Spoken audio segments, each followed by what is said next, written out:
জগন্নাথ বিশ্ববিদ্যালয়ের পদার্থ বিজ্ঞান বিভাগের শিক্ষার্থী মাহাদি হোসেনকে প্রশ্ন করার জন্য। কয় মার্কের পরীক্ষা হচ্ছে? কয় মার্কের পরীক্ষা হচ্ছে? ও আচ্ছা, এটা থ্যাংক ইউ। মাননীয় প্রধানমন্ত্রী একটু আগে আমাকে বলেছেন যে এটা কত মার্কসের পরীক্ষা।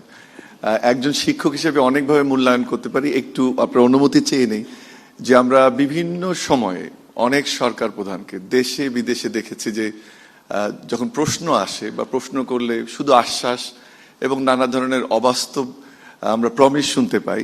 একটা জায়গায় বোধহয় আপনাকে 170 প্রধানমন্ত্রী মাননীয় প্রধানমন্ত্রী দিলে এটা বায়াস হয়ে যাবে, অন্তত 90 দিব যে আপনি যেটাকে সত্য সত্য বলেছেন, যেটা আশ্বাস দেওয়ার প্রয়োজন সেটা দিয়েছেন, এবং যেটা না, এই সৎ সাহস দেখানোর জন্য আপনাকে অনেক ধন্যবাদ। আমার মনে হয় যে আজকের এই দুটো পর্ব থেকে আমরা দুটি জিনিস শিখতে পারি।